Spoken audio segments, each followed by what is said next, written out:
Hoy kayo matulog na kayo. Papatin ko na yung wifi. Sige na. Buti na lang may data ako. Babe, okay na. Babe, para kang tae. Bakit naman, babe? Kasi hindi kita kayang paglaruan. Parang tanga to. Ano ba yan natin? Likot-likot mo. Nagre-review ako dito. Alam mo, kailangan mo ng jowa kasi ang boring ng buhay mo. Ate, di ko kailangan ng jowa, okay? Kailangan ko maging top 1 sa school namin. Kuya! Sino ba naman tao natutulog na nakasalamin? Ngeta naman, Kyle! Natutulog ako, di ba? Hindi ako yun natutulog ako eh. Kung ayaw matulog, mapatulog ka. Ba't ang ingay ng mga batang yun? Teka lang. Ano ba yan ang ingay nyo? Hindi ako mapag-focus dito. Pinang matulog, mga punyeta talaga yun. Sinali, bakit? Bakit ang ingay nyo? Di ba sabi matulog na? Matulog na kayo Yes, makakapag-tiktok na ako.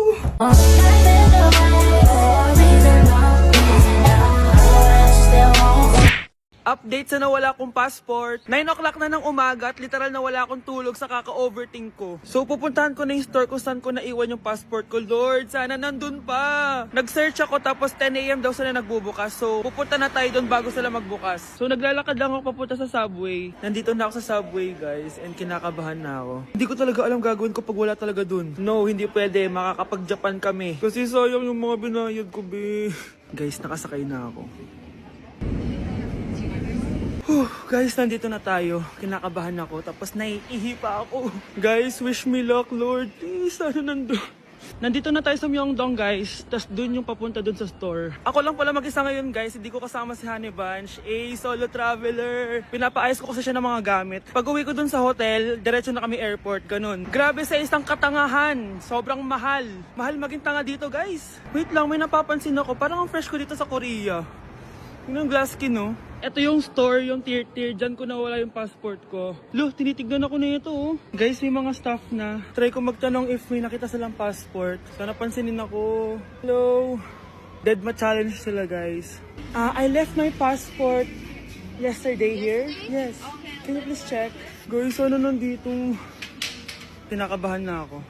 Lord, please. Magkakabait na ako, please. Hala, guys. Hala, ano tong hawak ko? Passport ko yata to. Yes, makakapag-Japan tayo, guys. Over naman, no? Hindi na siya nag-overthink. Inisip ko ngayon, pupunta tayo ng Japan. Guys, nasa airport na kami. Tuloy na kami sa Japan. Bye, Korea. Ano masasabi mo? Alis na tayo ng Korea. Babalik pa ba tayo dito? Yes, at sana next time hindi mo na makakalimutan yung passport. Charan! May mag-uulam na naman ng itlog at sardinas for a month. So, bumili ako ng iPhone 17 Pro. Sana all naka-iPhone 17. Yes, guys, hindi po ako anak ng contractor. Galing po to sa pinaghirapan ko. Hindi po to galing sa nakaw. Ano? Ang ganda. Okay na. Ang ganda ng blue. Ganda ng pagka-blue niya, it's dark. Okay guys, side by side sila ng dati kong phone. Ito yung dati kong phone, medyo malaki siya. And ito na yung bago kong phone. Ayoko na sa malaki guys, kasi ang hirap niyang hawakan. So meron pala siyang cord and SIM ejector. Ang gaan niya! Satisfying part. Okay, satisfied. Wala pa akong tempered, so kailangan careful lang. Hello? Eto na siya, guys. So, sa setup ko muna siya, guys. Babalikan ko kayo. So, eto na. Na-setup ko na and nandito na lahat ng apps ko. Kung makikita nyo, iba na talaga yung design niya. Siyempre, naka-iOS 26 na siya. Tignan nyo, guys. So, yung glass. Punta tayo sa camera niya. Ito yung normal. Tapos, pag pinundot ko to, grabe, sobrang ultra-wide naman nito. Ito yung quality ng front camera niya. Ganda. Tapos, ito naman yung quality ng back camera niya. Grabe, sobrang linaw, Kita mo yung mga pores ko. Kaya naman, hindi ako mahihiyang i-flex ko to kasi galing to sa pinaghirapan ko. Yung iba kasi, mahilig mag-flex, galing naman sa nakaw. Mahiya naman kayo, So, yun lang naman. This is my new baby and aalagaan kita. So, yun lang naman, guys. Bye! Ay, perfect. Masabog siya. Masabog. Sabi na Versace! Love you, thank you so much.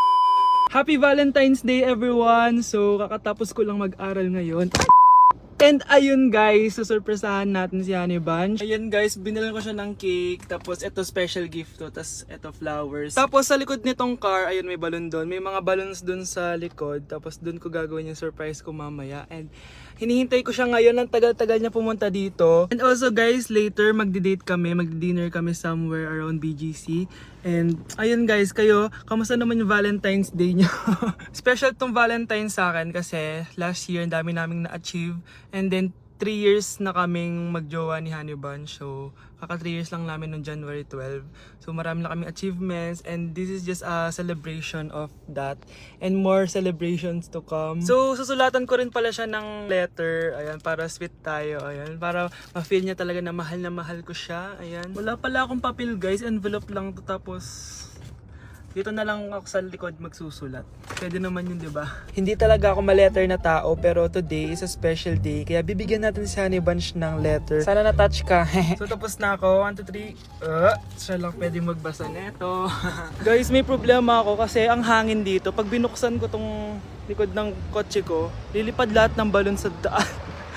So di ko alam kung paano mangyayari niyan mamaya. Guys, nandito na siya. Happy Valentine's Day! Uy, ang ganda nito! Happy Go Valentine's outside. Day. Thank you so much. Sunflower. Let's go outside. Come here, baby. I have another gift for you. Ay, shit. Ay, perfect! Pasabog siya! Pasabog siya! Huwag mo na bubuksan mamaya na yan. Ito yung snack mo. Ito yung snack mo mamaya.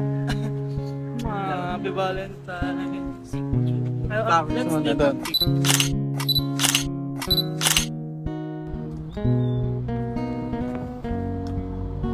So guys, may dala pa pala siyang flowers. Matagal na sinasabi ni Honey Bunch na gustong gusto niya daw yung amoy na naaamoy niya sa mga mall. So ayan, binilan ko na siya finally. Masyadong maganda yung lalagyan. Ay! Perfume to, no? Sabi na Versace! Hala, thank you! Di ba gusto mo yan? Oo! Perfume ka na! Pakita Bawal ko humingi sa Pakita mo. Hindi ko pwedeng humingi sa akin. Love you, thank you so much. Super pasabog siya. This year siya pasabog. Last year wala siyang pasabog. Pero okay lang. May Kaya pasabog natin siya to. this year. Let's eat na ba muna here? Go lang. A letter for you. Pero Babasahin natin siya para ma-cringe sa sarili. No! Basta ikaw lang for your eyes only. Ano lang, simple message lang for you.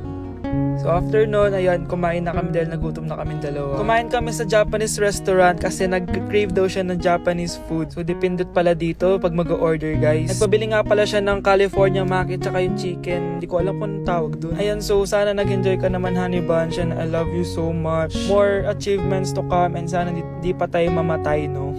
So ayun lang naman guys. Thank you for watching this video. Bye! Anak! Sigurado ka na bang itutuloy mo yung pagpunta mo sa ibang bansa? Huwag ka na malungkot, Nay. Kailangan ko magtrabaho doon. Para sa inyo ni Kyle. Ate, mamimiss ka namin. Basta anak ha, palagi kang mag-iingat doon. Kapag inaabuso ka nila, tawagan mo lang ako. Ano ka ba, Nay? Think positive lang tayo, ha? Sige na, baka malate pa ako sa flight ko. Bye-bye na, mamimiss ko kayo. Bye, anak.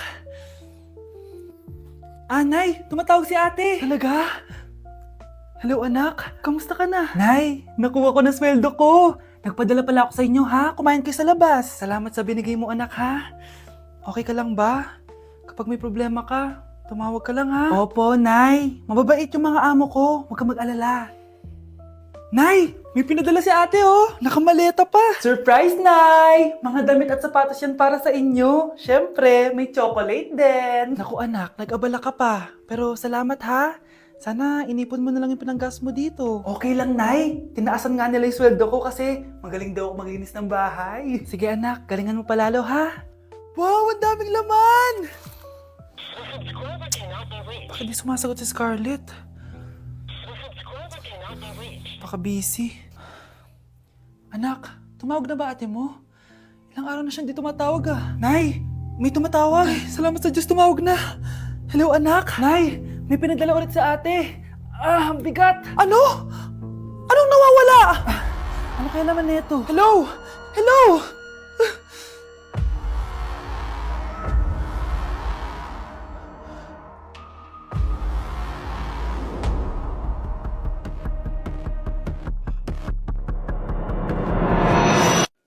Anak, umaga na oh. gising ka pa din? Oo, Nay. Bukas na kasi yung thesis defense namin. Kailangan ko reviewin yung mga papel namin eh. Hay naku, baka magkasakit ka na niyan ha. Bahala na, Nay. Last naman na to. Sana makapasa na kami. Good luck anak ha, galingan nyo. Nay, na-defend namin yung thesis namin! Wow, congrats anak! Ibig sabihin, Oo, Nay! Gagraduate na ako! salamat naman at makakapagtapos ka na anak. Oo nga, Nay eh. Worth it lahat ng stress at puyat. Kita ko nga sa mukha mo anak ko, sobrang dry, sobrang dull. Tapos parang na-sunburn din oh. Nay, ayoko naman magmukhang zombie sa graduation namin. I got you anak. O eto, gamitin mo tong Glad to Glow Brightening Moisturizer. Ginagamit ko to araw-araw anak. Moisturizing talaga at madali ma-absorb ng skin. Take note, suitable to for all skin types. Grabe na yun, nag-brighten talaga yung skin ko. Ready na ako sa graduation namin. O diba, sabi ko naman sa'yo eh, I got you. Asa na ba yung anak ko? Paskong Pasko, nagkukulong sa kwarto. Even after 3 times he betrayed me. Saan na ba yung batang yun? Anak! Nay! Anak, ano ginagawa mo? Wala, Nay. Merry Christmas. Sige. Kain ka na. Sige, Nay. Susunod na ako. Balita ko, dyan nagtatrabaho yung dati kong asawa. Siguraduhin yung masisisante nyo yan. Dahil ayaw ko ng peste sa kumpanya ng asawa ko. Naintindihan? Susan, alam mo, feel ko talaga mapapromote na ako anytime. Kasi sabi ng manager namin, isa ako sa pinakamagaling sa amin. Ngayon pa lang, congrats na kita. Simula pa lang, alam ko naman na kaya mo. Alam mo, okay din pala na hiniwalayin ako ng asawa ko. At this ngayon, alam ko talaga kung anong habol niya sa akin. Yun ay pera. Madami pang ibang babae dyan, ano ka ba? Tsaka ang importante ngayon, nakafocus ka sa pagpapaganda ng buhay nyo. Oh, luto na to. Kaya na tayo. Yes po, ma'am. Okay po. Ma'am, i-hold ko po muna kayo ha. Wait for a while. Sino itong tumatawag? Sir Ramon, may bad news po ako sa'yo. Ayaw ka po ng boss namin. Ano? Kaya tatanggalin ka sa trabaho. Anong tanggal na ako sa trabaho, ha? Utos lang po sa amin. Hindi pwede yun. Sorry sir, humanap ka na lang po na ibang trabaho. Bakit puro na lang kamalasan dumadating sa buhay ko?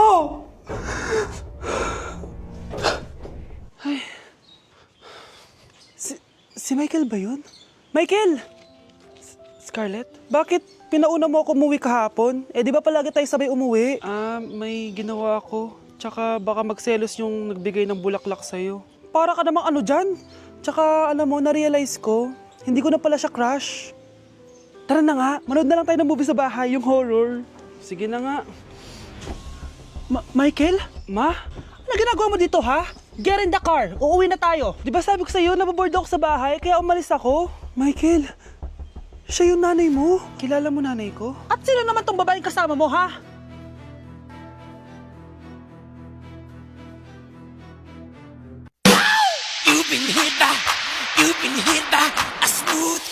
Ay, rico, rico, rico, rico, rico, rico, ay, rico, rico, rico, rico, rico, rico, rico, rico, rico, rico, rico, rico, ay, rico, rico, rico. O grave faz e a bunda dela bate, bate, bate, bate, bate, bate, bate. E o grave faz Nay, eto na po yung pagkain ni tatay. Thank you anak. Pwede ba ako pumasok, Nay? Wag na muna anak. Baka ma-stress yung tatay niyo eh. Sana gumaling na si tatay. Ang tagal niya na kasing paralyzed eh. Sige Nay, alis na ako. Mahal, papakainin na kita ha. Pinaglutuan ka ni Scarlett. Nay, eto na po yung pagkain ni Ano yun, Nay? Ang baho. Ay anak, mamaya mo na ibigay yan. Papaliguan ko muna yung tatay mo. Nagpupo na naman. Sige Nay. Tao po, delivery po. Ano po yun? Kay Susan po, importante daw po to. Si nanay, ako na lang po magbibigay sa kanya. Nay, may nagpapabigay po nito sa inyo. Binasa mo ba to anak? Hindi po Nay. Wag na wag mo tong babasahin ha. Sige po Nay. Mamamalengke lang ako na uulamin natin ha. Ikaw muna magbantay ng bahay. Ano yun? Bakit sobrang baho naman? Saan nanggagaling yun? Dito sa kwarto nila nanay. Tay, nagpupo ka na naman no. Yung envelope to Death certificate? Hindi naman patay si tatay Hello po. Buti naman po, ma'am. Sinagot niyo na. This is St. Peter's Funeral. Kailan niyo po ipapaimbalsa mo yung asawa niyo? Isang linggo na rin po kasi baka bumaho po yung bangkay niya. Anak, alam kong nasa kwarto ka ng tatay mo. Si nanay!